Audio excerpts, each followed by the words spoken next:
Hey, good morning, Rain. Rain is my Connie Corso, who's about to have a birthday pretty soon. He's going to be 3 years old. Yes, you are. You're going to be 3. Are you excited? Have you seen a Connie Corso this excited to be 3 years old? Never in your life. Look at that face. He's so excited. He's ready to be 3. Next month is your birthday, buddy. What are you going to do to celebrate? You going to take a swim?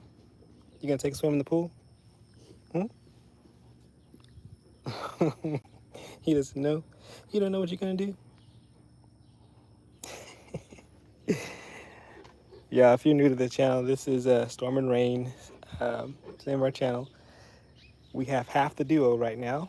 We just have the Rain, also known as Rainy Bop. He is a about to be 3-year-old Connie Corso, and we talk about raising this big guy and his older sister, the Rottweiler, who is inside the house resting, I believe.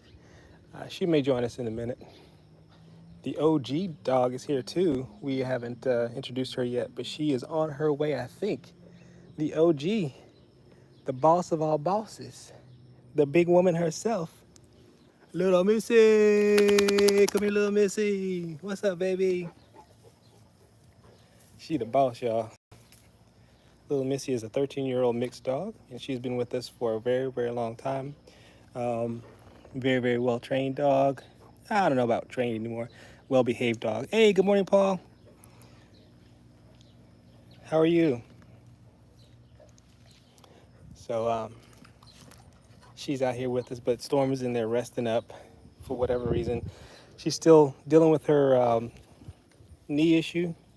The UTI resolved, thank goodness, and it was a long haul, y'all. If you've never given a dog antibiotics, it takes hard work and dedication, especially with a dog that just hates medication. Our Rottweiler just does not like taking medicine, and she's had so much in her life too, dealing with parvo and things like that. She's had a lot of medication, so it's usually it's a job and a half, and she had to take 2 pills twice a day. She had to take 2 in the morning, 2 in the evening, and so every day we try to come up with some new and creative way of getting this dog to take her medication. So finally we're done. 10 days is good. We're done with the antibiotics. And just as a tip, if your dog is ever prescribed antibiotics, please do the entire course. You want to give them the entire thing. Don't just do, half the recommended dose and then let the dog heal on their own, because what can happen is you can create what they call a super bug, meaning that if you give them half the dosage, you kill most of the organisms, but a few of them that was exposed to the antibiotic, those organisms can continue to survive. And so they have genes to withstand the amount of antibiotics that you've already given them. So that means that that bug says, okay, you can give me 3 or 4 doses of this antibiotic and I'm still surviving. Okay. So instead of oh, there she is, everybody, she's coming, she's finally coming out. She knew what time it was. She's like, it's time for me to put my show on. And look at that walk. So it's you can tell that she's not 100%, but much better, much better. So I was talking about superbugs. So what you don't want to do is you don't want to create a superbug that's resistant to a good portion of the antibiotics, while thriving and continuing to infect other dogs. So you want to take all the medication, get rid of all the organisms, even the ones that are super kind of resistant. You know what I mean? Like partially resistant is what I should say. You don't want to keep those things around. So take the whole full course of antibiotics if you're prescribed them, and then paid out of pocket for all of that, or pet insurance covered. So for usually the way I'm gonna tell you, to be honest with you, Paul, we are a little bit lazy when it comes to claims. I think in this case though, we're probably, and they give us time. I mean, I have probably like 6 to 8 months to submit a claim for it. And I'm going to intervene in a minute, y'all, if she starts getting too, hey, hey. Had to give him a knee because he wasn't paying attention. Hey, calm down, buddy. We have not done our exercise this morning, so he's full of energy. But yeah, so the thing about it is that they did an ultrasound on her, and they did examination, and so they charged us like almost $400 for that visit for her UTI. I was a little bit. I talked about it last time. I was a little bit upset with that because I felt like the way they did that was almost like they were guaranteeing their finances. You know what I mean? Guaranteeing a certain amount of money out of us. So I'll probably submit a claim just because it was close to about $400. Usually, if it's a little something minor, I don't really worry with the insurance because they tend to sometimes deny like basic things, like if it's a vaccine or whatever. But you know, the insurance is more for accidental things, and I would say that well, accidental and just kind of unexpected injuries, I guess you could say. And with her having a UTI, that should qualify for the insurance. So that's a long way of saying not out of pocket. Probably right now it's out of pocket because I haven't submitted the claim, but I think we'll get a good portion of that money back. And our insurance policy covers 90%. So out of the $400 that we paid, we probably will end up paying, I don't know, maybe $200 of it, because some of the expense they'll probably say, doesn't qualify. But anyway, she's doing well. Thank you, Glenn. I appreciate it. Beautiful dogs, appreciate you. Ian calls them hounds. What's up, big dog? What's up, big dog? But anyway, so definitely if you get prescribed antibiotics to your dog, go ahead and take the full course of them because you don't want to create super bugs out here. Same thing for humans, right? You know, yeah. That's why I even know this advice is because it's the same for humans. You don't ever want to cut your antibiotic course too short because whatever organisms that survived that long can develop a new mutation, and if they develop a new mutation, they can be resistant to the entire course of antibiotics. So you want to eradicate them all, get all them organisms, even when the symptoms are gone. You know, even when she stopped having frequent urination, and she stopped having blood in her urine, doesn't mean that we need to stop the medication. Just keep it going. Aaron says, Thunderbolt says, insurance is kind of worthless if you need operations. They want 10,000 to start. So we have a company called Embrace, and it's through USAA. And we were military, so we have access to them. And the only time that we've ever had a major claim with them, they came through really, really, really well for us. I talk about this story quite a bit. Whenever she and her brother got parvo, I mean, that bill was almost $30,000 from the hospital stays. No, actually, it was over 30,000. I'm sorry, over $30,000. And they paid out the max, y'all. $10,000 each dog. So $20,000 of that bill was straight from the insurance company. They didn't even hassle us. The only thing that they wanted, though, was they wanted the proof that our dogs were vaccinated. Okay, so that it's incumbent upon your veterinarian to keep good records, right? So your veterinarian has to have the lot number, has to have the information, the date and the time, and the note that the doctor created whenever they gave your vaccine to your dog. So the insurance, once they had that information, oh, it was like butter. Those people paid out like it was nothing, and they were happy to do so. So I'll give a shout out to Embrace. They weren't sleazy at all. They were not, you know, and that's an interesting thing to say in this climate because right now we've kind of, I don't want to say demonized, but I will say we've kind of frowned upon insurance companies because they tend to want to maximize their profits and at the expense of healthcare, and we don't really like that. Kiana, what's going on? But yeah, so I'm really happy with her progress. So the name of the game for her is weight loss. So we've been cutting back on her food for a while now, but her activity since she hurt her knee, her activity has been decreased. So although we were decreasing her food by like 25%, it wasn't really making a difference because she wasn't doing the same exercise that she was doing before. Like we were running in the neighborhood, we were, you know, playing in the backyard, you know, even stuff like this, you know, it takes a lot of energy to pull that big, massive Connie Corso around. So she was getting a lot of energy release and burning a lot of calories doing that. But with her having that knee injury, she's kind of backed off on that, which is what we want because we want it to go ahead and heal up.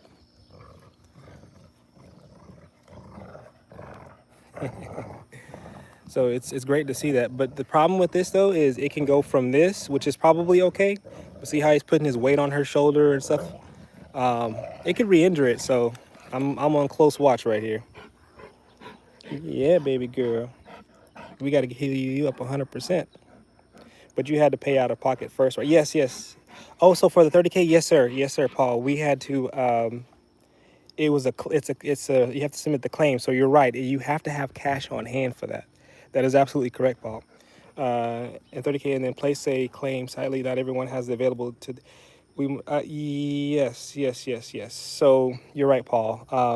And that kind of goes with pretty much anything in life, right? You need to have. This is not a financial channel, but basic understanding of finances is it's really critical. If you have these dogs that's you got to pay out of pocket, you really need to have something there just in case what happened to us. You know what I mean? Now I couldn't. We can float expenses like that, but not. I don't want to like have to eat the cost. That's why we have the insurance. But you're absolutely right. And credit cards can be helpful if you can work on that credit, build up your credit, get that money. But it's a huge concern. If you have these big dogs and you're expecting everything to be smooth as butter, it just doesn't work that way. You're gonna have the expenses. You save that money, put it away in an account, and don't touch it. If you have it, if you need it, it'll be there for emergency. You always have to have, as I always say, you need to have 6 months of emergency money saved up anyway. I know that sounds weird in this climate, but it's the truth. You need 6 months of finances saved in your savings account and do not touch it. Because as they say, it takes 6 to 8 months to find a job. So if you lose your job, you need that money, and of course, if you have an expense with your dog, you can kind of tap into that money and just pay it back. Anyway, that's just basic finances, This is not a financial channel, but you got to know that kind of stuff. But you're right, Paul. And the other Paul is talking about eating. I don't know what's going on with the other Paul. Uh, how do you say your name? Jupitox. I'll sub if you shout me out. Okay, what's going on? I get it. So if I can say your name, you give me a sub. Jupitox, I think this is how you say your name. Like Jupiter and Tox put together, Jupitox. And Casper's back. What's going on, man? I missed you last time. I saw you came on a little bit too late. I was in the middle of a conversation or saying something, and I looked down, and you were like, "All right, I gotta go," and I totally missed you. So good to see you this morning, Casper. Casper is from India, if I got that correct. Sulamian Anwar. Ah, cute dog. Thank you so much. Yeah, long time no see, Casper. Everything's good with you, bro?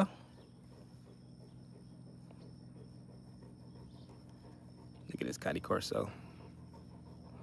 How are you? Says something in, I believe, Arabic.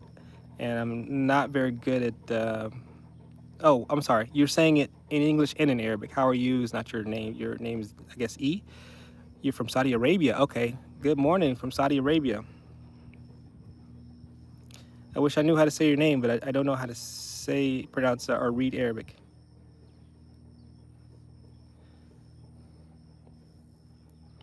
But yeah, so definitely, if you can store away a little bit of money, if I were you, if you can get the close, I mean, you heard my example. I just shell out $30,000.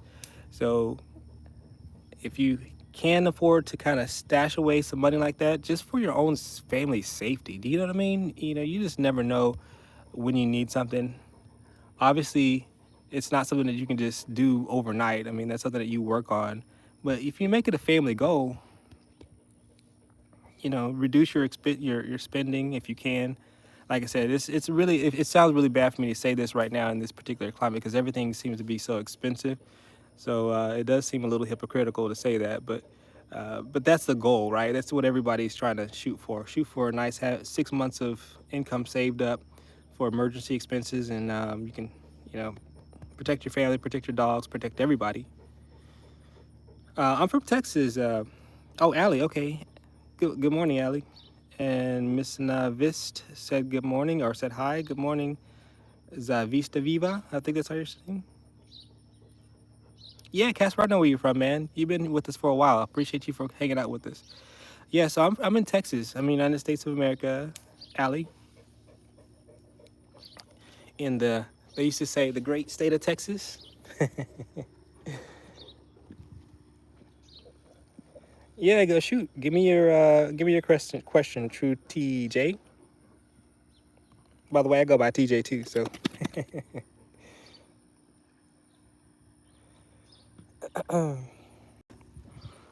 he's my baby. He's my baby. Yes, she is. He's my baby. Oh yes. She's getting a little gray in her muzzle. Y'all see that? Or on the bottom of her mouth there. You been jealous, buddy? Go ahead. Give me your question. What you got? He said it's an emergency. I feel like you set me up for something inappropriate.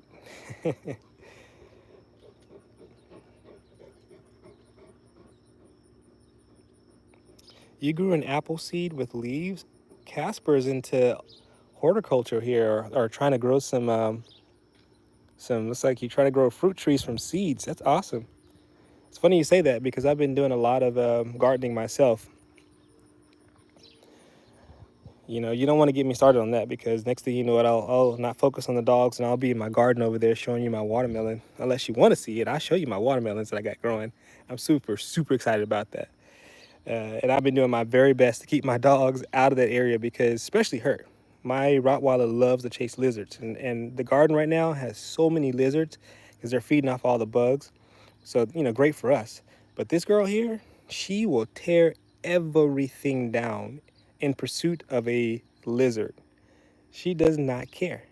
She don't care what it is. She will knock it over as long as she has the power to knock it over to get that lizard. She's gonna knock it over. So if I catch her in my garden over there, she'll bulldozer through all of my flowers, my trees. She'll knock them all down. I want to see watermelon. Oh, watermelon. Hey, Paul, you tempt me. See, Paul, why you do me like that? Now I gotta go over to my garden now. Okay, so let me go find where the question is. I've been looking on the net for anything. Oh, let me go back. Let me go back because I missed your question. You set me up for a big question and then I have to go find it. So my dog is having a seizure right now and I don't have the money to take him to a vet. What do I do? Dude, that is a good question. Have they been seen by a vet yet for the seizure? You know, I would say in the meantime, make sure that there's nothing. I mean, if he was a human, the idea would be to make sure they don't hurt themselves, right? So you want to move everything away from where they're having the seizure. But for now, they'll probably be okay until you get them to the vet.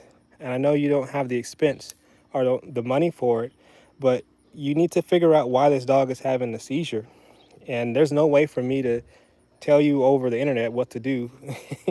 there's no, you know, I'm not a veterinarian. I'm certainly not a professional when it comes to dealing with health of dogs. I can tell you what I've dealt with my dogs, but that dog probably it needs to be seen for whatever's going on with it. So that's you want to get good advice from good people that know what they're talking about. You know what I mean? What you got going on your leg, boy?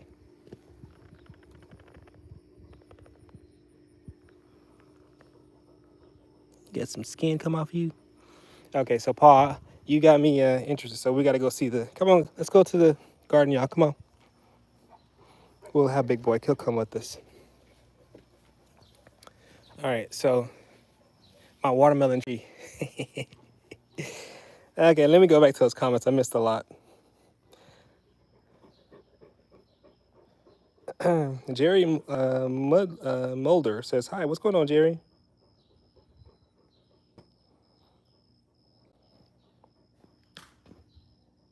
Oh yes, said Mark Brown says, "Contact Specta for." Okay, so what's SPCA? I never heard of that. It's okay. Here, Paul. Here's the watermelon tree I was referring to. You probably can't see very much. It's a lot of bees out here right now. But check this out. See the watermelon growing? You know, I've kind of got a big one over here too growing. But this whole plant here is basically watermelon. Um, I got some watermelons hiding. I mean, these guys are everywhere. I've got some pretty large ones over here too. I don't know if you can see here. Let me take you inside there real quick. And I won't stay here long, guys. So if you're here for the dogs, I understand. I'm just so excited about my whole little garden area. So these guys here, I'm really, really proud of these things. These things are, I don't know, probably about 10, 15 pounds each right now.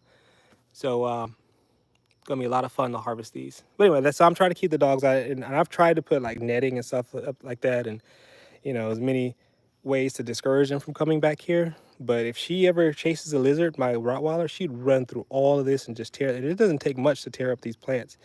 They'll be gone and I lose my entire crop. So fingers crossed that I can actually get that done. Now the trees are fine. I mean, that's a peach tree,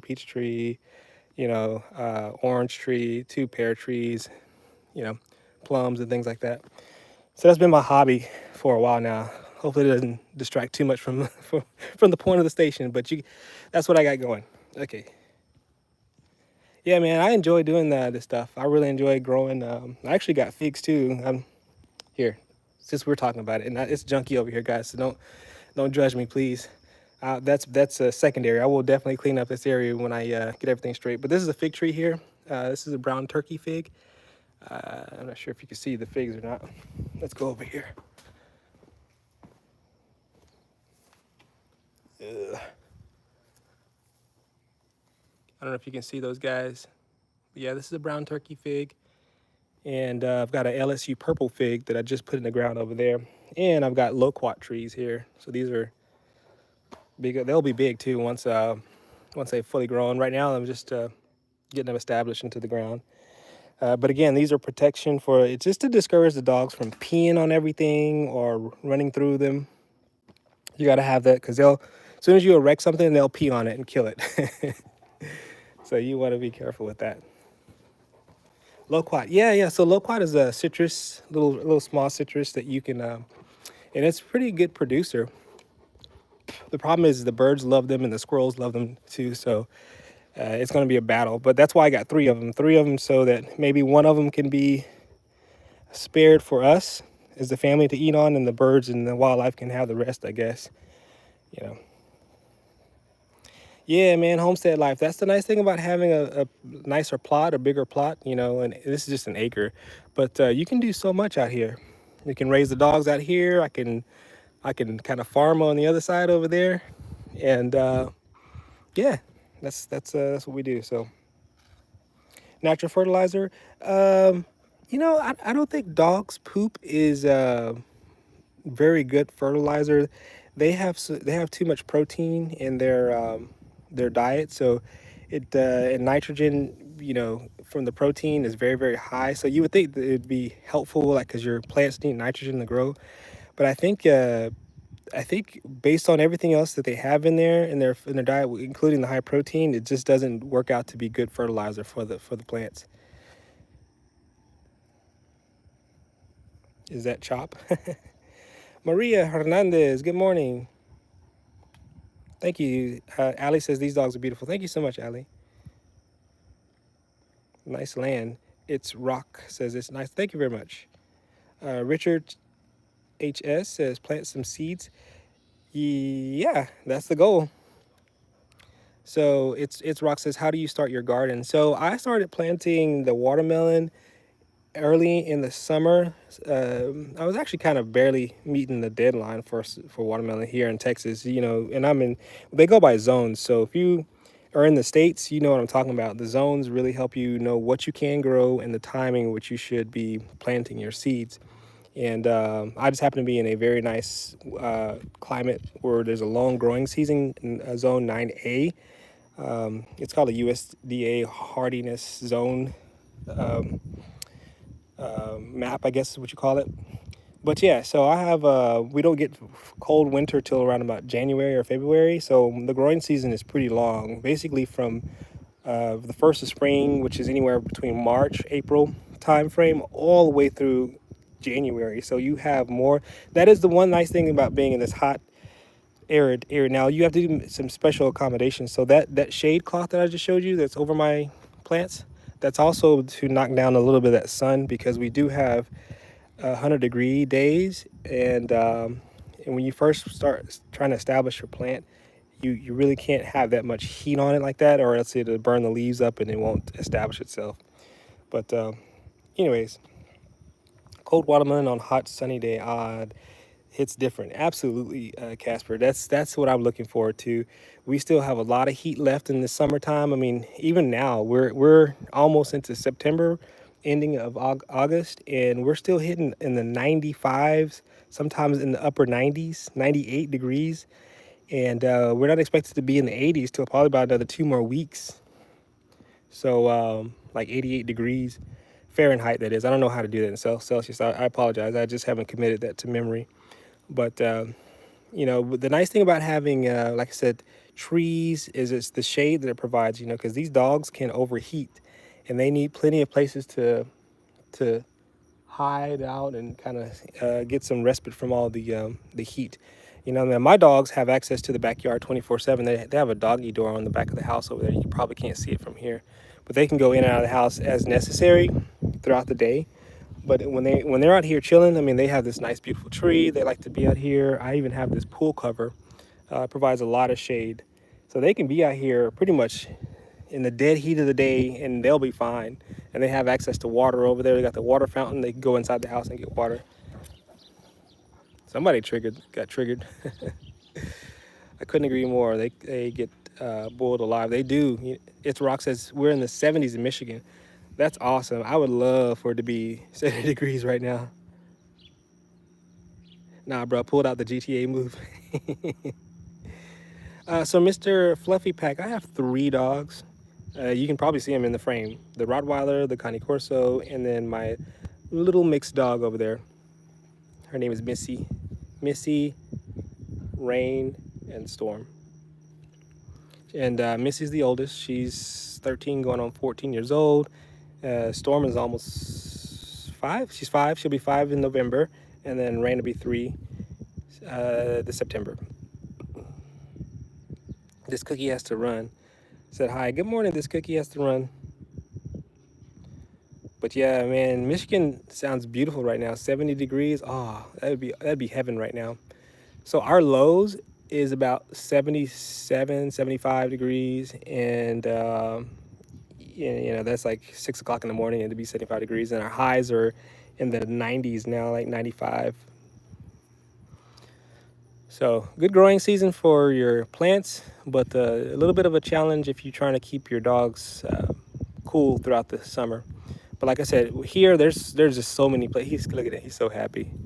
So this is how he is when he hasn't had his exercise yet. So the last few times we streamed, he's already had his run in, and we may actually have to forego because it's gonna get too hot for him to run. The concrete gets pretty hot, so even though it may not be as hot as you think, if you touch the ground, and I always kind of check if we run and it's like kind of 10 o'clock, 11 o'clock, you have to check the concrete, y'all. You have to literally put your hand on the concrete and see if it's too hot for their paws. And if it's too hot, you might want to just give it up and just wait till the next day. I bet it is. It's Rock. I bet it's beautiful in Michigan right now. Malin Lee says hi. Good morning. Torin Edford Lover says he's so cute. Thank you. Yeah, the little bounce he has. He's being such a big dog, he's really bouncy. Like really, really bouncy. Like she seems real super solid. She's quick. She was quicker when she was a little bit younger, but she's still kind of quick on her turns. But this guy is really just like bouncy, like springy, almost like a Tigger. He's kind of like Tigger. Tigger from Winnie the Pooh. Declan says, cute. Thank you, Declan. Yeah, there was some neighbors walking in, so that's why he was kind of keeping an eye and make sure they don't come over here. Their eyes are so beautiful. They love Ray Ray. Yeah, when you look at this Connie Corso, I think that's one of the most striking features of the Connie Corso is when you look at them in their face, and let me show you. They have that kind of almost, what is it? It's kind of not a sad, but more of a sinister kind of look to them. So he's intently waiting for the neighbors to walk back through so he can guard the property because he's like, oh, I got to guard this place. I have no one come close to us. They can't come near my property. The Rottweiler just chilling. She's not as territorial as the Connie Corso is. Like he's obsessed with the idea of somebody walking by or getting. Let's go follow him. Hopefully the internet doesn't get too shaky, but I'm gonna follow him over here. You know, the nature of the Connie Corso is to be really on guard all the time. I mean, that's why he's always trailing me and walking with me everywhere I go, because he wants to make sure he knows what's going on with anybody in the house. I'm also going to make sure the gates are closed too, or secure, because I've been doing the yard work, so I had to open the gates. See how he's like obsessed. There we go. Cute dog. Thank you. Get or get Guga Reed. I think that's like Reds. Get Guga Reds. I don't know how to say your name, bro. But thank you. Appreciate it. It's Rock says I want one. Connie Corso. Yeah, man. They are nice dogs to have, but I always tell people, you know, have some basic understanding of dog behavior and dog training before you jump into a big dog like this. And spend some time really researching. See how they have their own little doggy door. We'll go out here with the Rottweiler.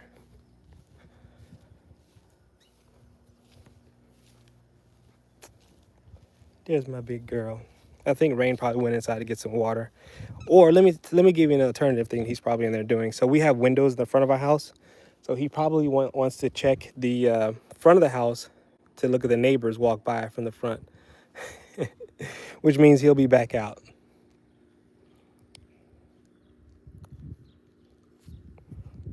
You had a good, okay, yeah. So if you had some bigger dogs already, that means you probably have some idea what you're getting yourself involved. Because that's the biggest thing. People oftentimes want things before they realize what they're going to get, and that's where the problems happen, because these dogs require certain things, and it's up to you to kind of figure that out beforehand so that they don't have to suffer your ignorance. Do you know what I mean?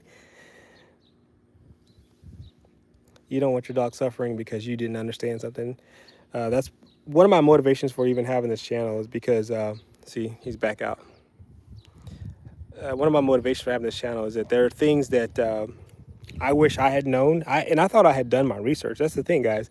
I spent some time. I thought I knew what I was doing, and tragedy hit my house, man. Tragedy hit my house, and so I took it hard, because it was a failure on me. I was like, why did I not know? Why couldn't I have not? You know, so I share those things so that people, if just by chance you're in the market, you happen to want one of these dogs and you've never heard this, let me be the first one to tell you, you know, that it's at least tell you it's a possibility, right? Because sometimes, you know, you may not have the same temperament or same behaviors as my dogs do, but just be aware that yeah. So he is tracking down the neighbors big time. He's like, don't you come near my house without me knowing about it. Yeah, you know, I'm motivated to share that information, and it's good for the dogs. I mean, if I say something to help you, that helps your dog out, hey, I done my job. How do they get along together? They get along fine. I mean, if you can see how, I mean, like, this is a live show, right? I'm not editing things out. What you see is how it is. This is not a stage thing. It is what it is. You know what I'm saying? You see how I had to regulate every now and then if they get too excited. You know, teaching them to be respectful to a degree. You know, they're dogs, they're animals. They're not gonna have like human respect for each other, but they will know, hey, I shouldn't do that. I shouldn't, you know, dominate my other doggy friend or sister to the point where it causes a fight. You know, those are the things you can kind of. Oh, he's got to go poop. I bet he's running around the property. So. Yep, there it is. You gotta go poop. But anyways, they get along fine. Other than that, food time. The way we handle that is everybody has their own space. The Rottweiler Connie Corso, they have massive kennels. They've got waist high size kennels, and they go to their respective places. They get fed in their kennels, and if they don't eat all their food, I generally just close the door so that the other ones don't go in there, and because they get really possessive of their food with each other, not with me or family, but they get possessive with each other. And I'm always having to fuss at the little dog because she feels like she's alpha in all situations, including the food. So she'll try to go and eat their food. Now, so far, I'm more concerned about this guy because the Rottweiler is very like, she doesn't like being in trouble. And the Rottweiler sees my small dog as her alpha, but he is more like, he challenges alpha quite a bit. Like, he's like, are you sure you're alpha? Because I'm not convinced as I was yesterday. So today I'm gonna try you out. And if he ever tries her for real, she's gonna lose, right? That little dog has no chance against this Connie Corso. So I'm trying my best to prevent future, and that's happened. I've heard of people having that situation happen where their Connie Corso turns on the little alpha smaller dog in their home. Everything's fine up until one day where the Connie Corso decides to retaliate. And size to them is not all. I don't know that they see size the way we see size as human beings. I don't know if they're like, okay, well, it's kind of a huge dog, I better back off. Sometimes these little dogs, in their mind, they're still alpha. So yeah, this is a boy, David. This is a boy, and this is female, and then the little small one's a female too. Does your Connie Corso do well with kids? Brett, no, not really. And we've tried to introduce him to kids, but he's not good with kids. I'm honest with you. This guy is not good with children. Okay, and let me give you an example. So we brought him home as a puppy, and I say as a puppy, but he was what, 6 months old, 5 months old, something. He was not like puppy, but he was in there. He was deep in his puppyhood, and we take him to stores, whatever. And every time he sees children playing, he thinks that he has to stop it or protest it or whatever. He likes to growl and bark, and so I ended up kind of correcting him, but he does it every single time. We've brought kids over to the house. He singles them out sometimes. He stares at them, and then he wants to bark at them. And so he's just doesn't like kids. Is not his thing. Adults, he recognizes like strength and people that are bigger than him. Like if I take him to like a hardware store and there'll be a big old guy, he's like, "Hey man, how you doing? Was that a Connie Corso?" This dog automatically like says, "Okay, sir, what you need, sir?" You can like he just submits really.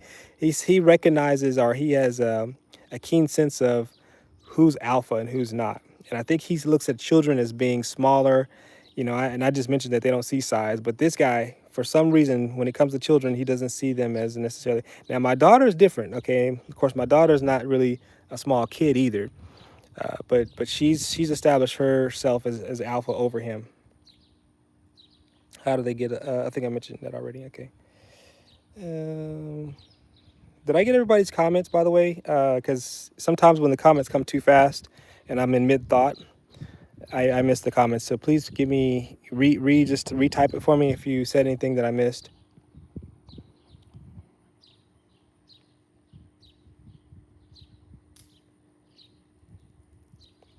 So I mean, I will say, Brett, our strategy really is just not let him be alone with children. That's not, if he's interacting with people, it'll be usually I'm always present with control. So I'll have a leash on him and I always position myself in case I need to, in case he reacts to anyone, to be able to intervene. So, because he's just not, life could be different. Let's say if I was retired, I think I would have had these guys out and about probably every single day. Like we'd be going to the hardware store, we'd be meeting the people because I don't really mind. And whenever they're out and about, for them to be socialized and be okay with people, I don't mind with that, you know, that's type of behaviors with my dogs. But life is hard whenever you're busy and you got, full-time job, you got family and other stuff that you're worrying about. So we don't socialize enough to make that a reality for us. So we have to deal with what we got, right? Just make sure that home life is good, make sure they're well fed, well kept, make sure they're stimulated appropriately, exercised and fed properly, and taken care of. That's about where we at right now. So the garden idiot. We were just talking about my garden earlier. Here you go. This is from the garden idiot.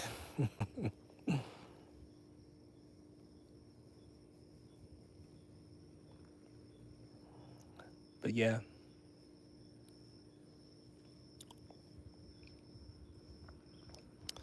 there you go. And then we'll give some love to the Rottweiler too. This is my love bug, y'all. We're gonna deny this Connie Corso the ability to disrupt. Move back. So what I'm doing now is I basically kind of gave him negative feedback that I don't want him to interrupt when I'm giving this.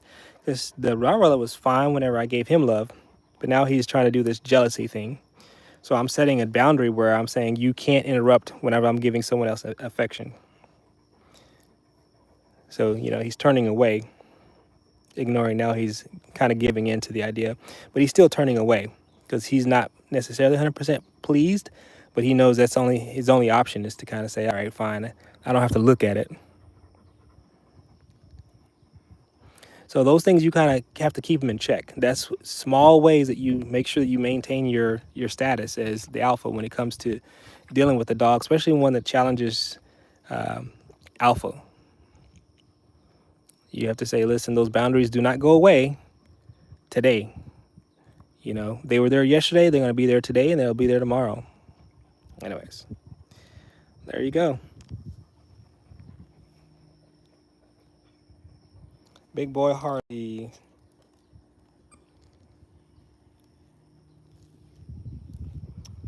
I've got a few more ant piles I got to take care of.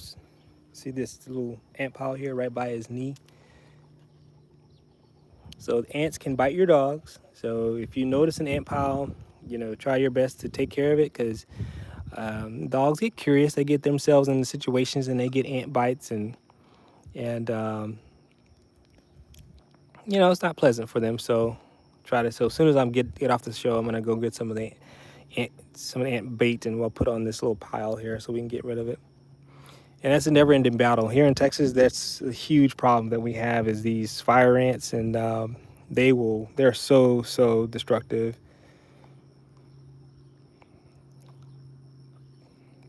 Princesa Rodriguez, good morning.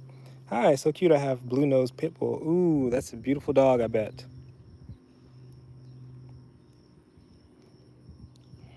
So my Rottweiler loves to destroy toys. That is her thing. She don't want to play with them. She wants to destroy them. Now she will play with them, but her main enjoyment out of toys in life is to take them apart, eviscerate them from the inside out, create a small hole, and then just work your way into there to get that stuffing out so the yard can be covered with debris for dad to come out here and clean up later. That's her shtick in life, man. Life isn't fulfilled unless she's eviscerated a toy. Yes, I've got 3 dogs actually, Princessa. 5 years old. That's awesome. All right, I got you. I'm not gonna do too much because I don't want her to run too much. See how she's got that little limp? She tore her ACL, so we're not gonna. This guy, he can handle it. Did you get bit? Did you get bit? You're right next to an ant pile. Come over here. Let's get away from the ants. Now your tail is in the ant pile, boy.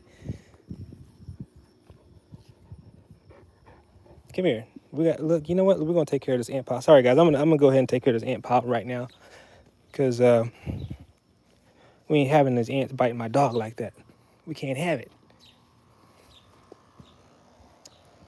So excuse me. Y'all can look at the garden while I my little watermelon tree. Oh, by the way, did y'all see that watermelon that was hanging up here? I didn't show y'all this watermelon. Look at that guy. Can you see it from here? Maybe. Trying to get that in focus here. Look at that guy. That is so cool. I love how I got my watermelons going up the trellis like that. Very cool stuff, man.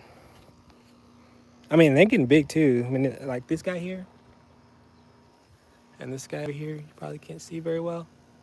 See him hanging there? Love that kind of stuff. Anyways, back to the ants. Sorry, I tell you, I love gardening, man. That stuff is really stimulating to me. All right, we're gonna use this. This is what I like to use for the ants. It's this ortho. It takes care of ants, ticks, grubs, whatever. So give me a little handful of this stuff here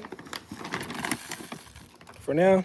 All right, let's go, buddy. Let's go take care of the ant pile. We're not going anywhere. Look at my dogs. They're like, where are we going? What are we doing, Daddy? What are we doing, Daddy? This is not for you, baby. This is for the ants. So let's get rid of this ant pile real quick. All right. Nope, not for you. Let's go play with a toy. Here, do you want this toy? He's like, nah, it's hot, Dad.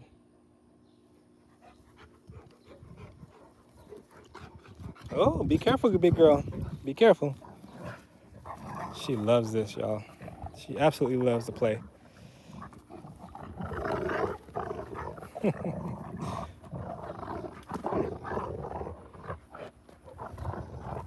So, Mitch says, hi, I just want to ask, is it true that a dog can sense if a person comes to them as good or bad? So, Mitch, I think they do have some interesting abilities, right? They can smell cortisol, like if someone's afraid of them. Our bodies produce adrenaline, right? So if you get scared, your body's going to kick up the adrenaline. I think they can smell that. Okay, so you may not say, I'm scared, but they can smell that.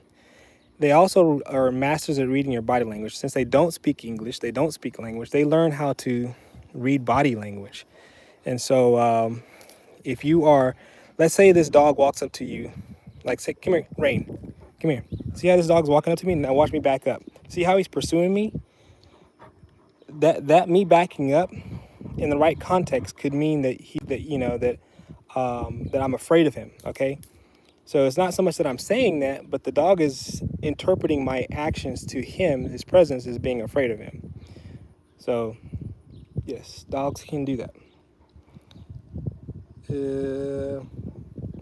But in terms of good and bad, that's a different thing. That's a little bit different. I'm not sure that they're actually saying, this is a good person or a bad person. I think they're just reading your body language. And if you're acting sketchy, it could be consistent with you being a bad person, but that doesn't necessarily mean the case. So I don't buy that whole, dogs are really, because my dog will, if you're acting bad, and you're a good person, they're not going to be able to necessarily distinguish that all the time. Stay away from that. Thank you. So big boy, Harley has a Presa Canario. Yeah, I see your picture too. That's probably a big boy too. Princessa says, I'm going to adopt this week a red nose. Boy, my girl need a brother. And yeah, your family's getting ready to change. Ruthless Cannon. I have a friend had a pit with a torn ACL. Yeah, it's not really fun, I don't know, did they get surgery or not? Princessa, oh my God, I get that. I think Princessa was talking about me having to take time to take care of this ant pile. Yeah, I think so. I think they can sense your energy, but we use the word energy, but in my mind, of course, I'm more of my mind is more of kind of sciencey. Like I have a science kind of mind, and so I generally look at things like that as not being supernatural, if that's okay if I can say that word. I look at it as more natural, and I think in a way, dogs are masters of context clues. They're masters of body language, and they know when an animal is injured. They know when an animal is scared. They know an animal that, they're subtle behaviors, right? Even if we don't interpret them as what they mean. For instance, if I take my hand and I place it over the dog, on top of the dog, that's a dominating position, okay? So, if you come up to this dog that you never knew and you do something like this, over them like that. Now, this dog is completely trust me. Like, we have such a good relationship. She doesn't interpret my hand doing this as anything bad. She's just like, oh, my dad's going to love on me. But a dog that doesn't know me and I have this, I'm taking my hand, I go over them, that's more of a threatening position, right? So that dog may react to that way, may react to me doing this over like. So you as a human you may be thinking, oh, I'm just going to pet this dog. Okay, I'm going to have a good time. But then the dog is perceiving this as more of a threat. So your body language tells them a lot about. Now it could be off base, but they were reading your body language. They're reading your tone. If you're hey doggy, you're saying, you raise your tone higher, they think it's a positive, like, hey, yeah, you're the stupidest dog ever, aren't you? Yeah. You're saying something bad, but they're reading your tone. They don't know about the words you're saying. But you can also be saying something terrible to them, and you're saying it in the right tone. They're like, no, that sounds good.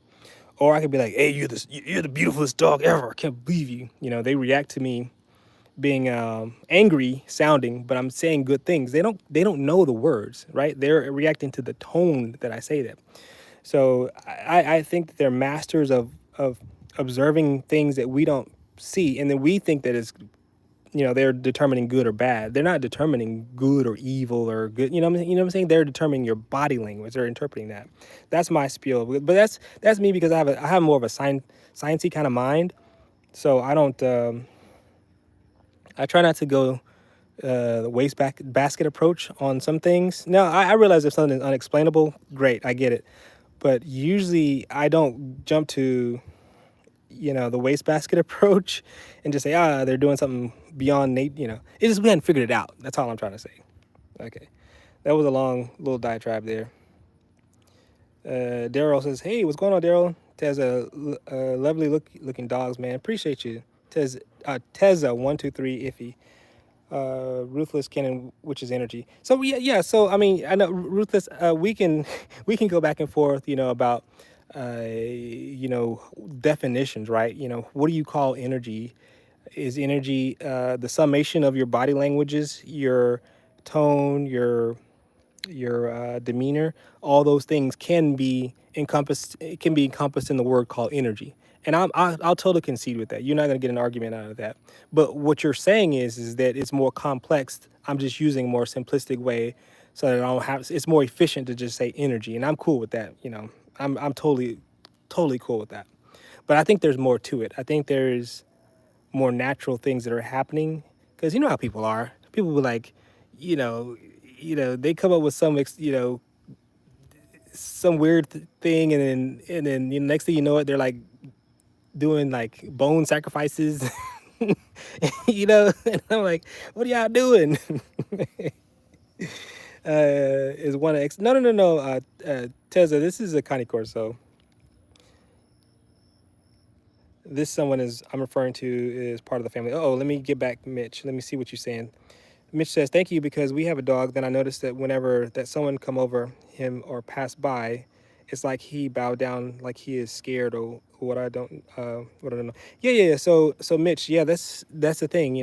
Is this a puppy, or is this a dog that's had an experience with other males or bigger, more dominant figures? Because sometimes they recognize the behavior in other people that they've seen before, and they react to that. So if you have a big guy, and your dog has been used to a rough handler as an owner, they may respond the same way to other bigger people as well. Princessa says, how does dogs sense mother human baby know how they know if mother human is pregnant? Yeah, so I think princesses, I think there's more, like I was saying, hormonal things, and where they're probably smelling things from our body. Because I mean, their sense of smell is a lot stronger than ours, particularly when it comes to hormone. Like I can't smell your adrenaline from your adrenal glands. I can't smell that, but they can. They can. And then we use the word fear, right? They smell fear. But what we're saying is that they're smelling the byproducts of your body having a fear response, which is adrenaline, right? Epinephrine, norepinephrine from your adrenal glands. But you get my point, right? So instead of going down like, what's norepinephrine, what's epinephrine, what's adrenal glands, who has time to explain that unless you like some medical buff, right? You may, and there are people out there that says, hey, I get exactly what you're saying, but why say that? Why not just say the dog smell fear? So much easier, right? So much easier to say, and it conveys the same message. But if you're kind of, like I said, more sciencey kind of person, you're going to start saying, well, it's not really fear that they're smelling. They're probably smelling the epinephrine that's a response to your fear. Okay, so take that for what it is, but that's just me. So, I'm that kind of person. And I do that about everything. So, even human behaviors and stuff like that. I don't buy a lot of the things. There's usually a reason behind why people act the way they react to. And I'm not a psychology major, but I just recognize that. Saja kids. I'm a grown man, so asking how old I am, I'm up there. Believe it or not, I am 44 years old. Uh, those dogs are awesome. Thank you, Ethan. I appreciate you. Didi Jodon9 says hi. Good morning. Daryl Collins, did I get your comment this already? Hello, Daryl Collins. Says this is lovely looking dogs, man. I do appreciate you for saying that.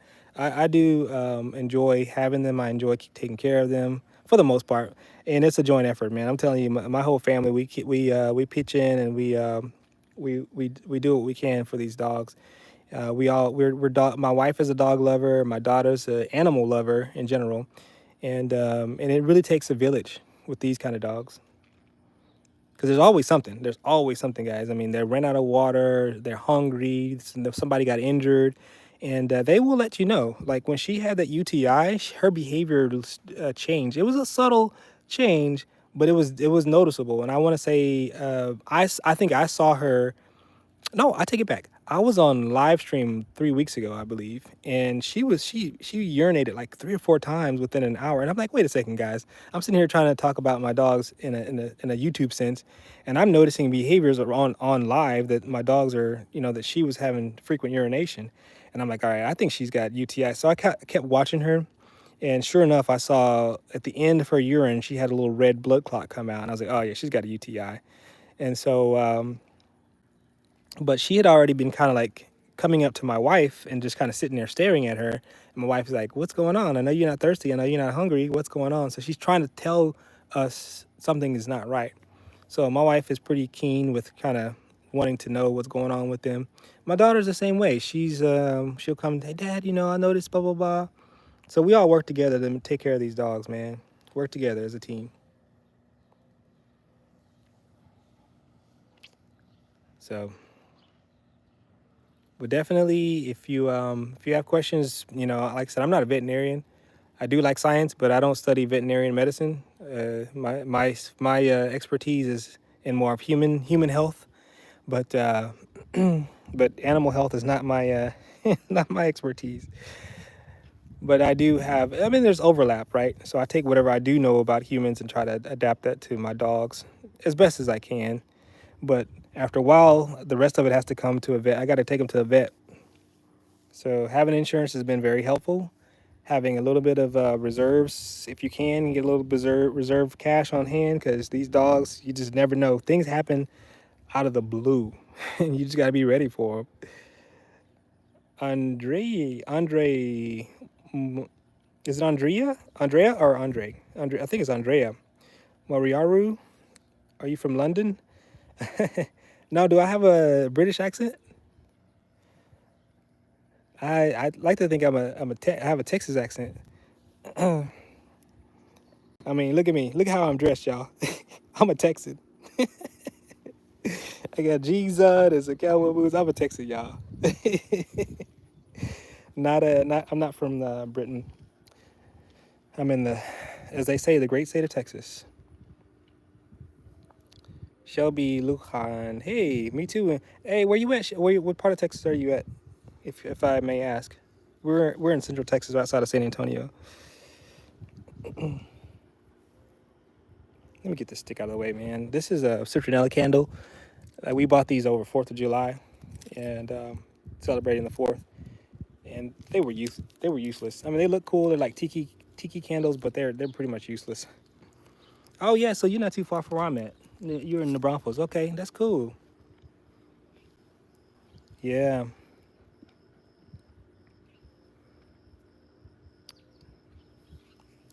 Are you excited for fall to hit us, Shelby? Because these 100 degrees I'm kind of tired of the hundreds. I'm tired of the 90s. I'm ready to go in the 80s.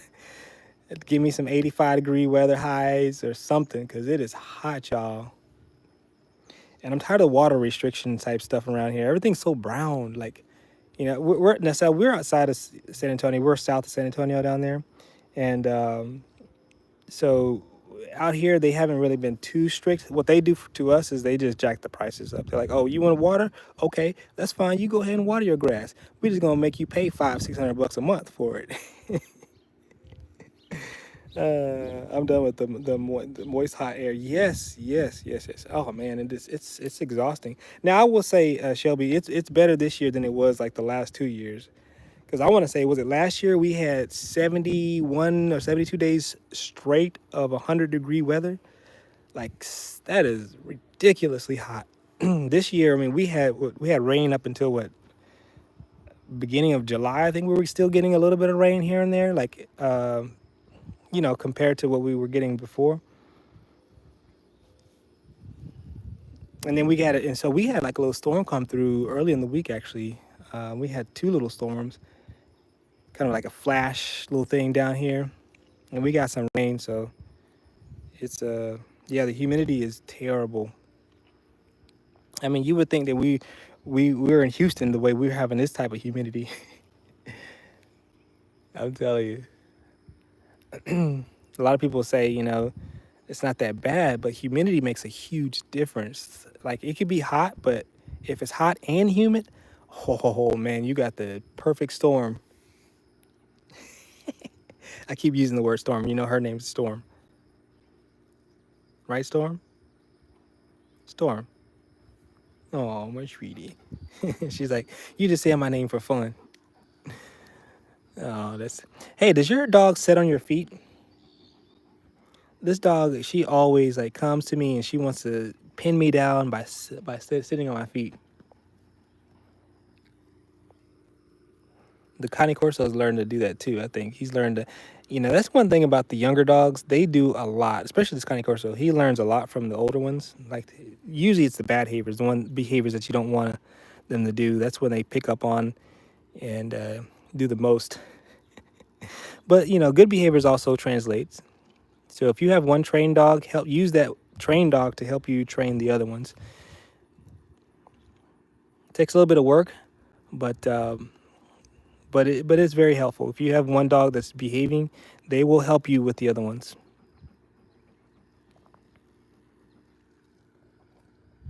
She's so happy.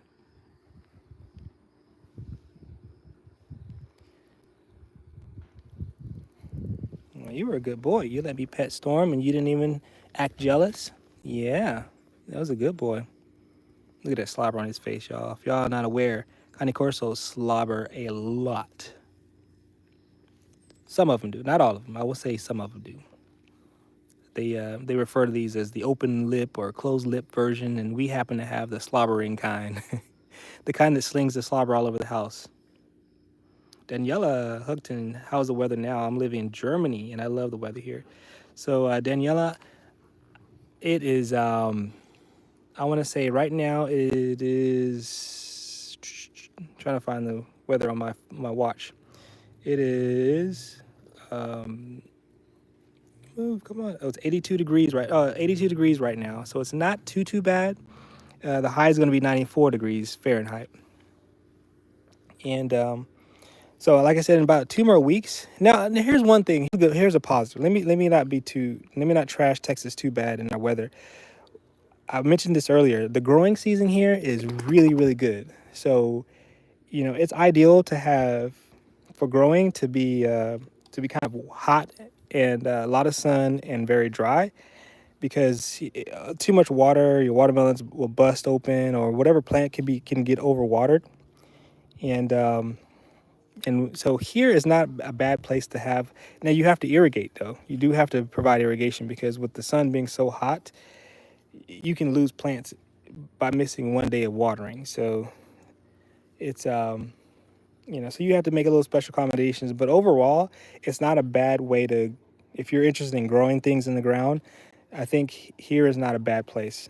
And I live somewhere where it's sandy soil, so it's well draining soil. But anyway, that's beside the point. Does he have colored eyes? He has more of a golden yellow eyes.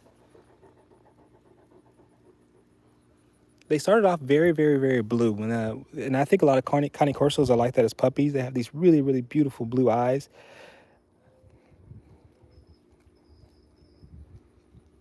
Hey, good morning.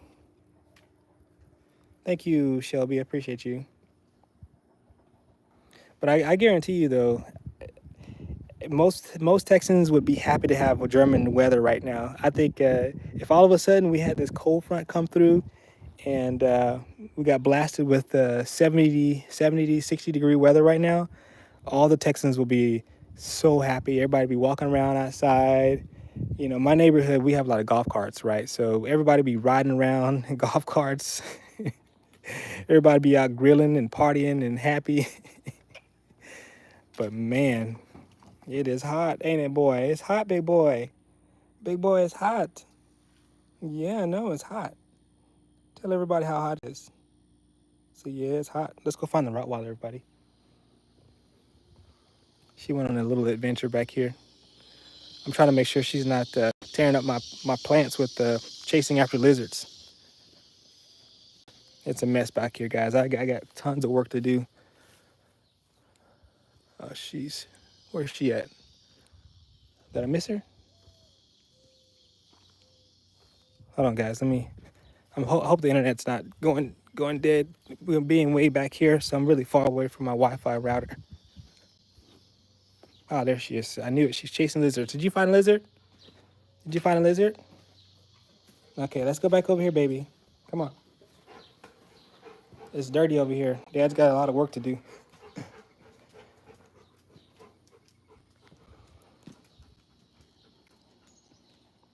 I know, Shelby. I mean, if it all of a sudden hit like 70 or 65 degrees right now, woo, man, you talking about some happy Texans.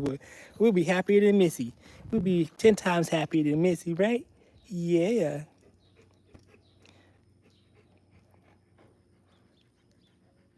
Yeah, Daniela, you know about the humidity, right? Living in Charlottesville, North Carolina. We got some family up there in that area. You know, people think of North Carolina as being a little bit further north, but they get some of that humidity and heat too, man. Skibbity Bit Man says it's 63 in Colorado. Yeah, my kids out there in Colorado right now.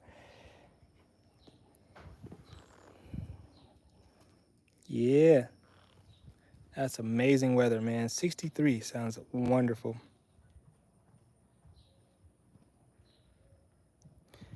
Yeah, you talking about the Connie Corso, Shelby? Fierce looking. Yeah, he has that look about him, right? He's got that look like, hey, man, don't mess with me. Thank you, Daniela. We definitely picked this lot for a reason. You know what I'm saying? We really wanted to have our dogs because when we first moved here, we had two Rottweilers, and we didn't even have a fence up yet. You know, like a big fence. So what I did was I just took some T-posts and I ran it around here and basically to the corner of the house, so they have somewhere to go, you know, to go outside and pee and poop.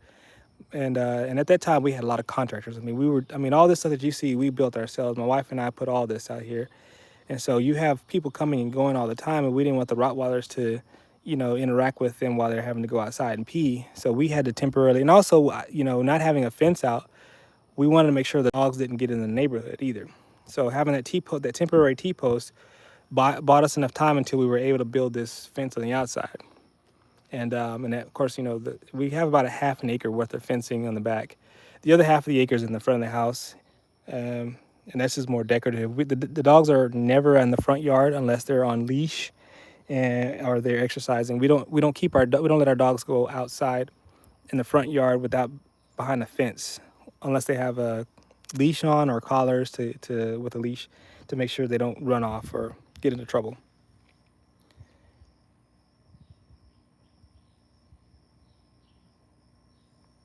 Yeah, so Shelby, I appreciate that, but we really had to work on this pool because with the extreme heat, and this is a kind of different kind of pool. A lot of people don't have these where the walls are 45-degree angle, so the wall is here, but the bottom of the wall is right there.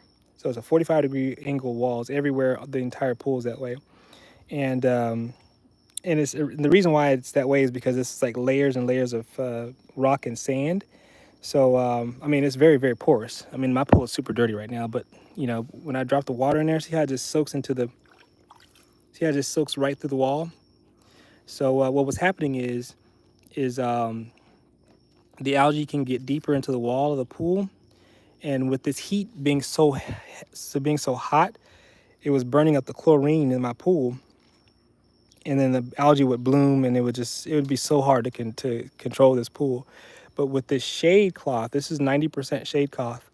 I built this. Well, I'm gonna tell you, me and my family built this because my wife and my daughter and my sister-in-law, so me and the ladies, we were out here for 2 or 3 weekends building this thing. And man, I tell you, it is the best decision of my life. Man, this thing makes everything so much better. The pool now holds chlorine for a change.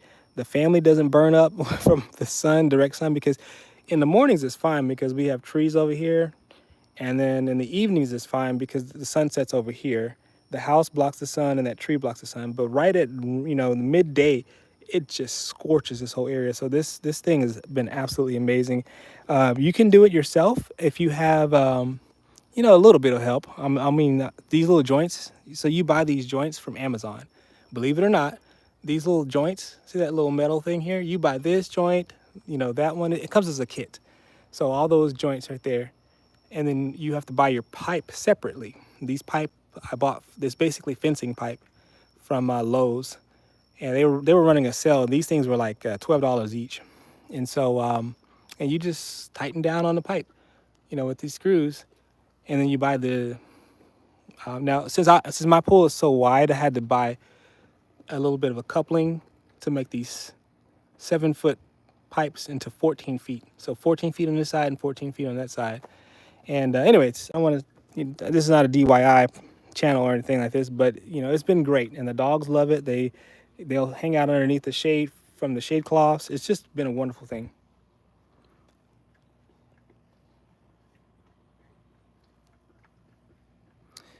Andrea says you were talking about 65 degrees Fahrenheit. So Andrea, no. We're talking about the fierce heat that I'm referring to is 100 degrees Fahrenheit. 100. So like now we're getting up to maybe the mid 90s, 95s, 94s, but when it's in the hundreds, 101, 103, 104 degrees, that sun wreaks havoc on my chlorine in my pool. So that's just done amazing. And it's just not, it's uncomfortable for the dogs too. The dogs do not like being in this heat like that. And the concrete's hot for them to walk on, and it's just not a good thing.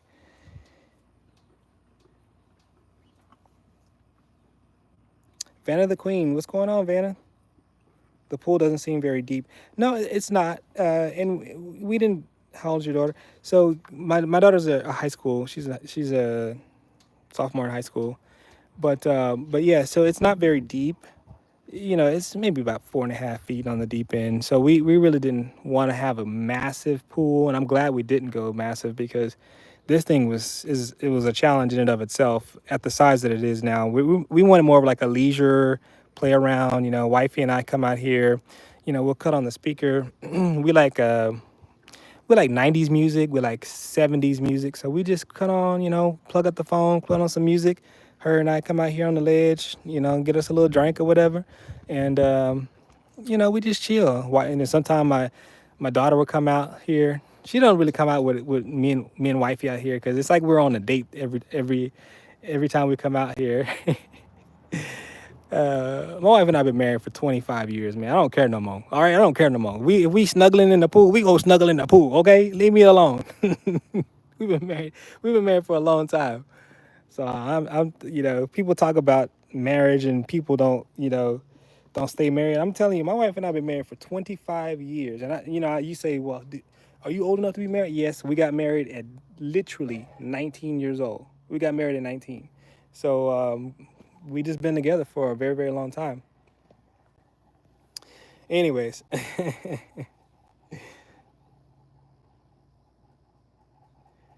yeah. So Shelby, if you can get a chance, like I said, you can buy these. Like I said, the joints. Here, I'll give you the price for it. So the kit for those joints was literally about $100. And of course the prices are going up. So if you wanted to build one, you'd have to buy the joints first, and then you'd have to go find. And then it's 1 5/8 pipe. This is 1 5/8. No, yeah, this is 1 5/8 pipes. It's made for that. Now, unfortunately, for the runs, I had to. These are 1 3/8, so I had to beef it up a little bit, and put more, make it so that it fit in there tighter. But that's because I wanted to go 35 feet, and these 7 feet pipes were just either too long or too short. So the pipe was probably the most expensive part. Oh, and the kit also come with these bases, so you can screw them in. You anchor them into the concrete because we have so much strong wind come through here that you have to secure it to the concrete. And even then, I was a little bit worried, and that's why you see my chairs are all up against the wall because I was trying to make sure it didn't fall. And so the pipe was the most expensive part, and you can imagine if you're paying $12 each for these pipes, and I've got one, two, three, four, eight of those, so that's almost over $100. No, that's over $100. No, it's not. It's not quite. It's almost $100, and then you have, see, 4, 8, 12, and another 16 of them. So you got 16 times $12. So that's another, what is that? I don't do mental math very well. So you're talking about almost $300 or so worth of pipe. And then you still have to buy the 10-foot part, 1, 2, 3, 4, 1, 2, 3, 4. So about 8 of those, and those were actually about $20 each. So $160. So maybe I'll say the pipe total was about $500, and then the kit is about $100, and then so you're what at maybe $600, and then I had to buy the couplings. That was probably another $50 for the couplings. The shade cloths are pretty cheap. I think they were $30 each or something like that. So maybe another $300 worth of shade. So I would say the whole structure, anchors, you have to buy the anchors, assuming you can install anchors with the right kind of tools.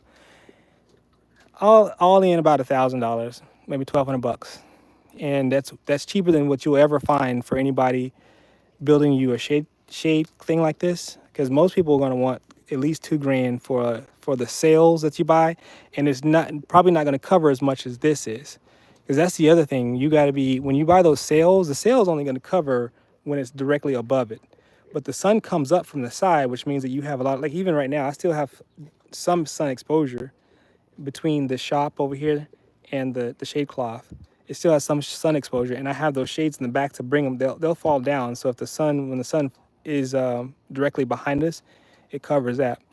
But I love it. It's been absolutely a game changer for my pool and for the whole health and well-being of my family. Anyway, that's a lot. So how long are the bolts? I used about I want to say 2 inches, about 2 inches. These are Tapcon screws that so you have to have a bit that drills into the concrete first, right? And then you just like screw the Tapcons in there, and they help. They hold pretty well. They hold pretty good. PC Fuzz, whoever buy your root. What's going on? I'm not sure what PC Fuzz is talking about. She must have that good. Oh, whoa. Hold on, guys. We're not doing all. We're not going. Naomi is here. Oh my goodness. Naomi.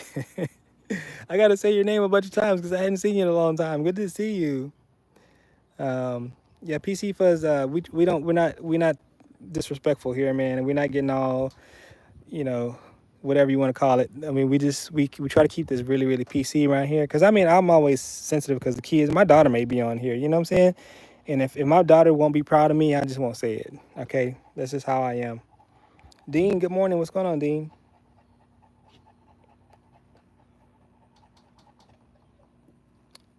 Daniela says, sweet. Jair Fajiro, good morning. Is it Jair Fajiro? Is that how you say your name?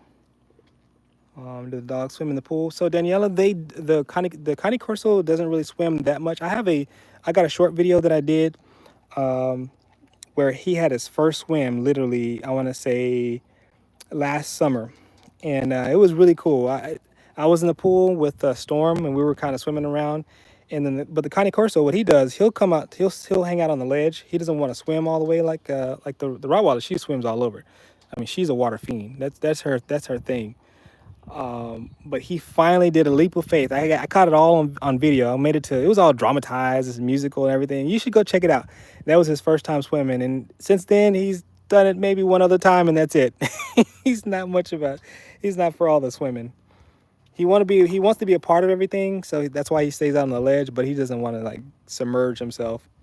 But um, but it's fun. I mean, it's a good way for them to cool off. And every time I talk about my dogs in the pool, I always talk about this. I always set boundaries with my dogs because they will take over. And I say they, but I'm really referring to her, big girl. You will take over the pool, right, Stormy? Yeah, you'll take over the pool. And so what I do is I let the family swim first, and we enjoy, and then I'll invite the dogs at the end when we're done for the last 15, 20 minutes so they can enjoy the pool too. And but families first, the human families first, and then the dogs will come in and and take over the pool. And we don't let them. For the most part, I've kind of trained them not to jump in the pool because again, these dogs have access to my backyard 24/7, right? Because they have that doggy door. I don't know if you can see it from here. So if they really wanted to, there's nothing I can do to stop them. They can jump in this pool anytime they want. I've tried to discourage that because I just I don't want them getting wet all the time and getting mud all in the house, and then not only that, it just changes the chemistries, all this whatever's in their fur. Because what they'll do is they jump in and they'll go out and they roll around in the grass. Then they jump back in and they go back and forth. So all the stuff that's in the grass gets in the pool. So I try to discourage that. But I want them to have fun. But I'm trying to manage my work. Okay, I gotta manage how much because I can't work 24/7. uh, I gotta have a little time where I'm not working. Oh man, for my mental health. Yes, my mental health. Is that right? My mental health. Yes. Oh man, but these dogs live good lives, man. They have it nice. I got to be honest with you. There are some days I'm so super jealous of these dogs. Um, I'll be at work slaving away. I shouldn't use that word. That's just a phrase, y'all. So don't read into what I just said. I'll be at work working hard, and my dogs will be out here doing this. Sleep, sleeping, drinking water, chilling, chasing lizards. Dean, you're in Scotland, so just coming up dinner time. I had a border collie for 17 years. He was my shadow, came everywhere with me. Yeah, man, some dogs, they gotta know where you're going, how long you're gonna be there, and they'll wait for you when you come out. And I will say that Connie Corso, is like your border collie. He got to know everything everywhere. Like if anyone goes outside, he got to know about it. If anyone goes to the bathroom, he got to know about it, right? Yeah, man, they be living the good life. They are definitely cute. I'm happy for them, because, if I were a dog, man, I'd love to be belonging to a family like us, man, where we just like, now, don't get me wrong, we love on our dogs, but I try not to like give them, because, okay, let me say it like this. There's a fine line between spoiling your dog and and and and and giving them the wrong impression where they're taking over your house. You know what I mean? Some people get that confused. Some people think that loving their dog when they're engaging in bad behavior is a good thing, and I'm against that. My whole family is against that. If you're misbehaving, you don't get love, okay? You're not going to get petted. If I'm telling you not to bark at something or tell you to stop, I'm not going to try to come calm you down because dogs don't understand that. You withdraw the affection, you tell them what you want them to do, you correct the situation. Once they do what you're asking them to do or get the right behavior, that's when you give them the love again. Okay, so boundaries around the boundaries. This guy doesn't have access to the couch. He used to, but he lost that privilege when his behavior changed. She has basically a couch of her own. She has a doggy couch. She does her thing, but she's not allowed with the couch, the big couch with the family, because she takes over the couch. You have your own space. You see what I'm saying? So there, you love your dog, you treat them right, but you also establish boundaries. Okay, And, because there's nothing worse than people loving their dogs to the point where you're hurting your family by letting them run over you, run over your family, because they're dogs and they will accept that alpha position if you don't take it. Okay. So they'll tell you get off the couch. They'll start biting you, telling you what to do. They'll bite your hand while, when you try to feed them. Not my dogs. We don't do that. We don't do that. To have a balanced life, to have that cushy life that you like, means that you have a responsibility to behave. You have a responsibility to have the right behavior around the family. Okay, that's just how it works here. So you get what I'm saying. Where's Missy? Good question. Where is Missy? Missy. Oh, I see her. Hey, baby girl, what you doing? You relaxing? We just want to see where you at.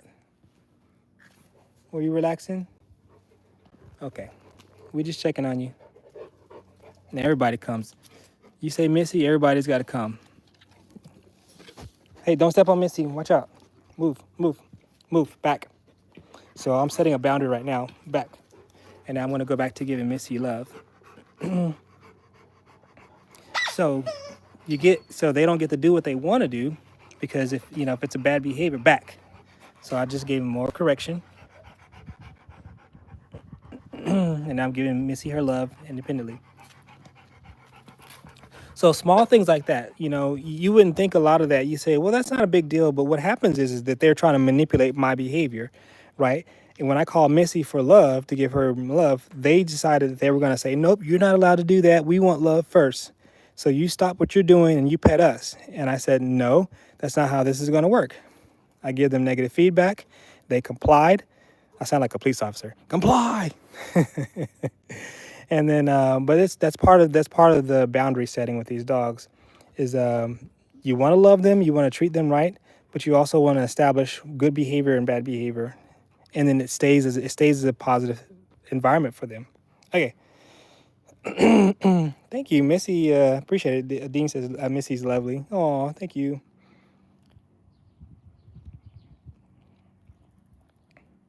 She needs a channel. I know, a little Missy channel. She probably needs one by herself.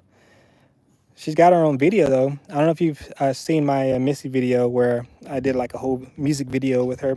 Actually, all of my dogs I did music videos. So I'm a musician, not by by profession or anything, but I learned to play when I was a kid. All right, and I never let it go.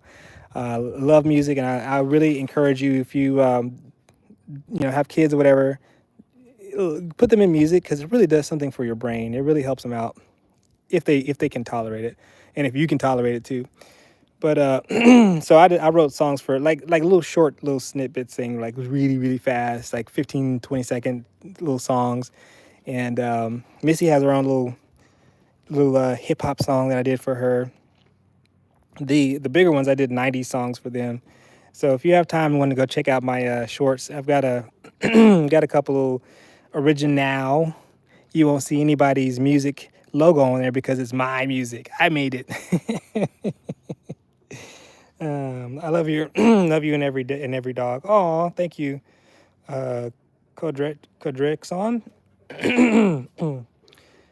Who is Storm? Is it a Connie Corso? So yeah, so Storm is the Rottweiler, and then the Connie Corso is Rain, and Missy is the mixed dog there. Oh yeah, a blue, kind of that blue color. They have a blue brindle colors, and that's what he was, kind of a blue brindle. Yeah, no problem, no problem. Anytime. Stormy, don't you go over there and mess with those lizards. So there's lizards hanging over there. So I'm doing a lot of work out here, so I have a lot of junk everywhere, which I will get around to it. So please don't criticize me, but I'm gonna clean all this stuff. I promise, guys. One day you're gonna come on this station, and you're gonna be like, "Oh my God, you finally decided to clean your house." Oh, good. There's a lizard up there. She's trying her best. Storm, come here, baby.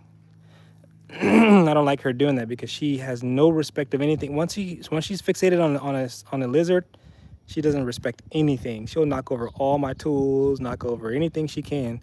Storm, come here. Come back, baby. Thank you. Thank you, sweetie. She got her and her little limp over there.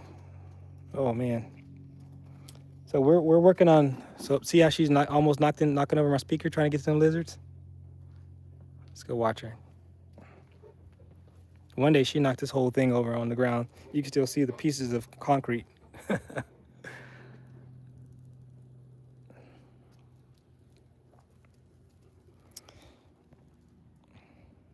Oh, she's getting ready. We got to go shopping today. Me and her. She's got one of her best friends is a birthday party, so we have to go shopping for her today. So she's getting ready for that. So as soon as I hang up, I'm gonna take a shower and we're gonna hit the road and we're gonna go do some shopping before Mama Bear gets back home. She had to do some.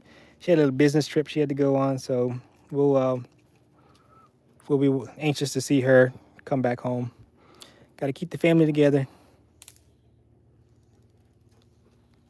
But this guy here, he's staying in the shade. Do they know how to sit and lie down?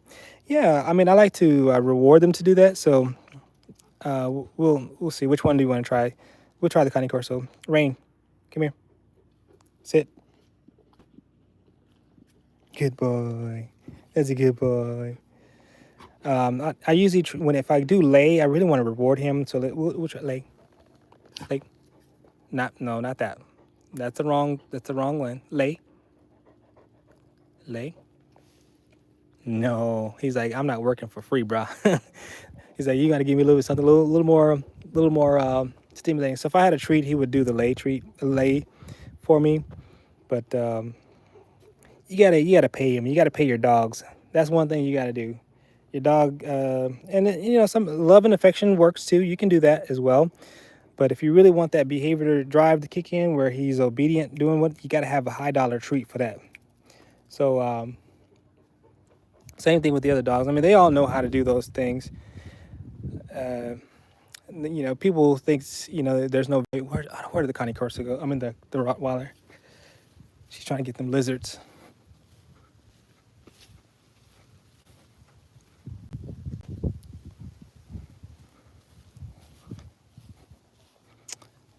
Come on, let's go find Storm. I feel like half the day that's all I do is walk around looking for dogs. Where's the dog at? Where's Storm at? Where's Rain at? Where's Missy? Where did she go? She better not be in my garden bulldozing through my watermelon.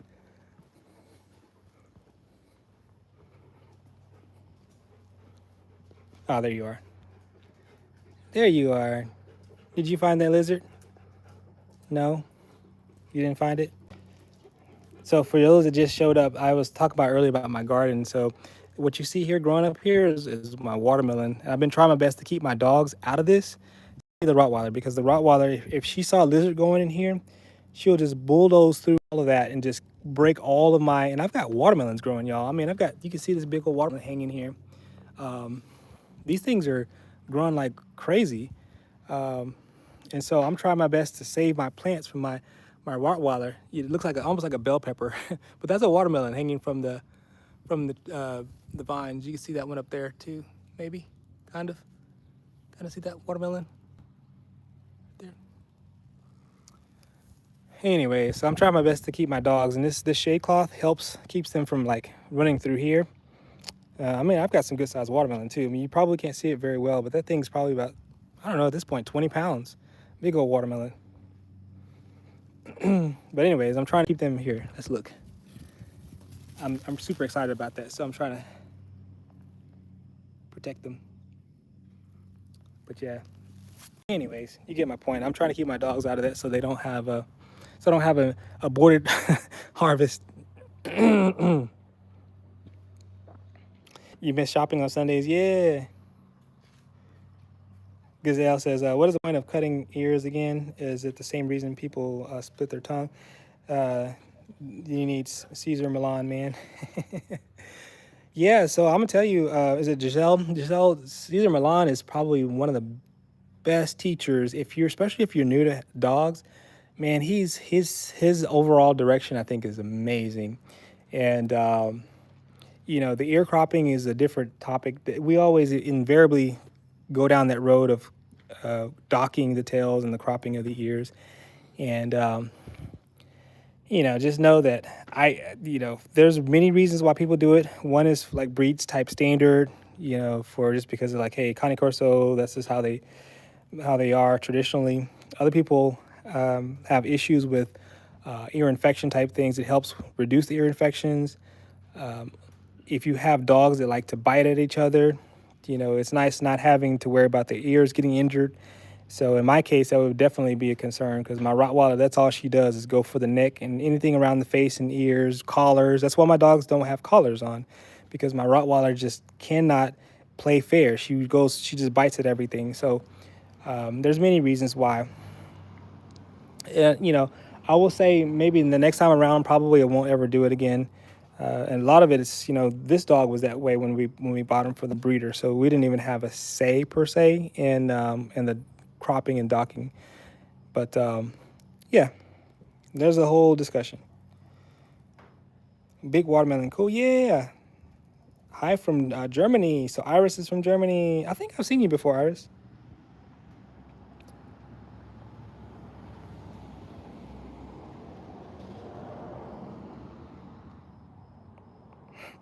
Giselle's talking about that she's moving. Yeah.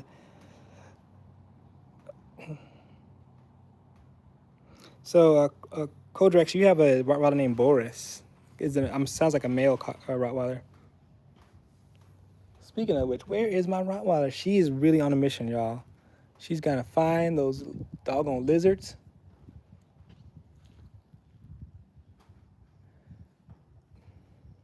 So, yeah, they need to go in there and have breakfast. They have not had their breakfast this morning, so we're probably gonna go in a minute. Giselle says, "My."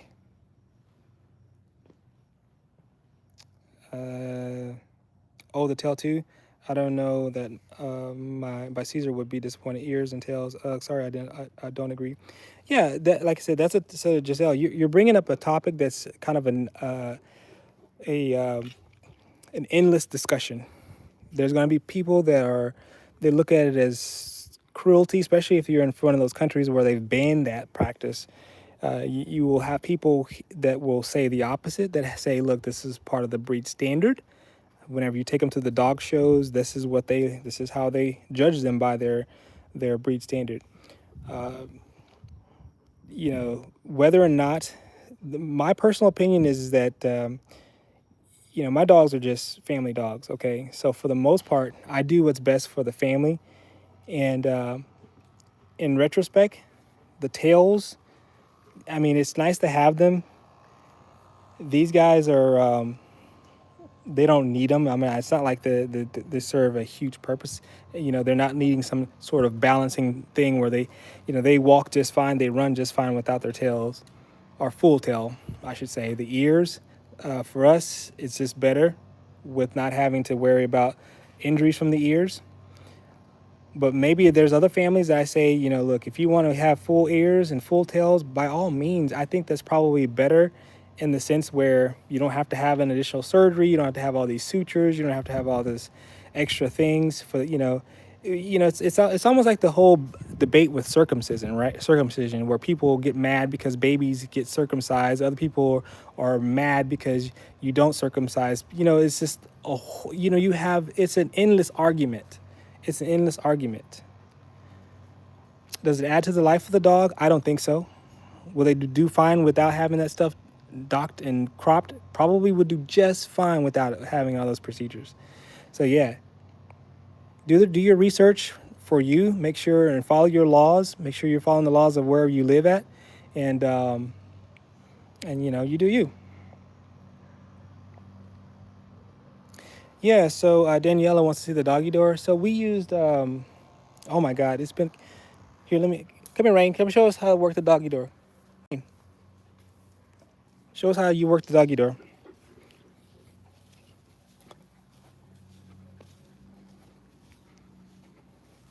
So the bigger dogs use the doggy door. And I apologize. Everything's really dirty back here. So yeah, just basically go in. And it's pretty good. I mean, it's through the wall. and it's very, very dirty. So I got to get around to cleaning that. They had to do they had to cut through the wall and they to install this. But I'm trying to think. It's a plexiglass material, and this is cleanable. You can wash all this slobber down. The Connie Corsos get slobber everywhere, so it looks dirtier than it probably should. But unfortunately, the way you lock this is there's a metal panel in the inside of my house. I don't know if you can see this from here, but there's a metal panel here, and that metal panel can be screwed in on the inside to block it. But on the daily, like now, when they're going in and out, I don't block it. But if you have a situation where you have critters that can go in and out of your house, you know, they can push through, you know, little raccoons or whatever. That little Missy though, she doesn't use that door. She finds it a little bit. She's getting older. I think when she was a puppy, she would she probably would have changed it. But right now, she doesn't change it with her being old. So we just let her in and out through the main door here. But yeah, we think it's helpful because we want the dogs to have the ability to go and pee and poop whenever they need to, so I don't have as many accidents or really no accidents inside the house. And but yeah, it was a little pricey. I think it was about $1,000 or so to install that. So maybe $1,500 or something like that, with the price of the door included in there. But it's well worth it. They make other kinds where it's like a electronic, where you're where you know you have the a collar, and then you put the collar on, and when you get close to the door, it raises up for them. So but yeah, they've got all kinds of little systems out here. And she used to have one that fits her. The previous house that we had a smaller one. It was like a cat version of it. It was just perfect for her. She loved it, and she would use the door every single day. But we had to upgrade because our dogs are too big.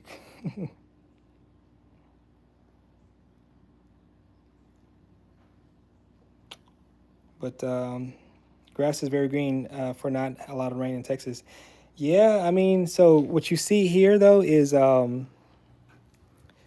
this is me doing a little bit of a side project. This grass here is a different type of grass that's out there. This is St. Augustine grass, and I water this stuff every single day religiously. And I have a hibiscus plant here, makes these big beautiful flowers, and I have these what do you call these? Well, I'm drawing a blank. They're called Hawaiian Thai plants, or there's another name for it. I can't remember what the other name is. So anyways, I want to kind of keep these alive. So I have irrigation from my faucet over there that waters this area. And then in order to keep this going, I have to have a secondary. So I have an irrigation system in the ground, but I have to have this supplementary water to keep it as green as it is. And what you're seeing out there is heat stress spots. So yeah, I live in a county where they'll let you water. You just pay a lot of money for it. And but I want the grass, because if I don't have grass, this whole area will be covered with these stickers. I don't know if you've seen these sandburrs or sticker burrs, and they get in the dog's paws. They get all in their fur. So I replace this whole area with sod. This is all sod, and it keeps it safe for the dogs to walk around and play in and roll.